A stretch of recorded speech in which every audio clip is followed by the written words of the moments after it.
Pernah nggak sih lagi asyik scroll media sosial terus nemu postingan yang sengaja banget bikin kita emosi? Nah, hari ini kita bakal bedah tuntas apa itu rage bait lewat sebuah studi kasus yang jujur aja lumayan liar dan spesifik banget. Oke, kita langsung mulai aja dari kutipan yang kuat banget ini. Ini datang dari sumber kita yang lagi ngegambarin seorang pengganggu ya, kankernya sebuah komunitas online para penggemar virtual YouTuber atau VTuber. Nama grupnya VTuber Posting Universe atau disingkat VPU. Pertama-tama kita kenalan dulu sama tokoh utama kita. Seseorang yang dikenal dengan nama Abi, yang digambarkan sebagai sosok yang kehadirannya tuh selalu negatif di komunitas ini. Jadi si Abi ini siapa sih? Dia itu anggota VPU yang terkenal. Tapi terkenalnya karena sering bikin onar.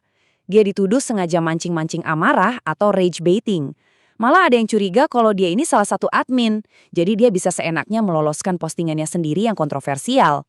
Ada juga dugaan kalau dia ini ada hubungannya sama grup lain yaitu komunitas caper Indonesia.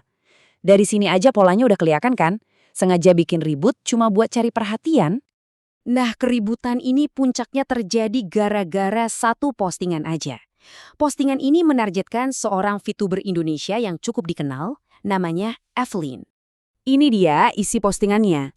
Benar-benar serangan langsung ke bakat dan gaya si VTuber kan? Tapi si Abi ini ngakunya ini tuh cuma roasting. Pertanyaannya, apa benar ini bisa disebut roasting? Nah, disinilah bedanya. Roasting yang beneran itu kayak di acara komedi butuh persetujuan kedua belah pihak. Konteksnya juga buat lucu-lucuan, tujuannya humor. Tindakan si Abi beda banget. Nggak ada izin, konteksnya penghinaan publik dan tujuannya jelas buat mancing reaksi. Jadi ini bukan roasting, ini murni penghinaan. Dan ceritanya makin aneh. Disinilah kita bisa lihat niat sebenarnya di balik postingan itu. Coba deh lihat urutan kejadiannya. Pertama, Abi ngepost hinaan itu. Terus beberapa jam kemudian setelah postingannya rame dan banyak yang bereaksi, baru dia kirim DM ke Evelyn buat minta izin. Logikanya kebalik banget kan? Hina dulu, izin belakangan. Ini isi pesannya. Makin absurd aja kan? Dia bahkan mencoba membenarkan tindakannya, seolah-olah dia terpaksa melakukan itu. Jadi, jelas banget kan? Poin utamanya tuh ini. Permintaan itu bukan buat minta izin, tapi buat cari pembenaran, supaya tindakan yang salah itu jadi kelihatan sah setelah kejadian. Setelah dihujat habis-habisan, akun Facebook Abi akhirnya nonaktif. Tapi drama belum selesai. Tiba-tiba muncul sebuah pesan yang sangat mengejutkan di Discord. Dalam sebuah pesan yang katanya sih permintaan maaf, Abi ngaku kalau umurnya 30 tahun dan sudah nganggur 8 tahun.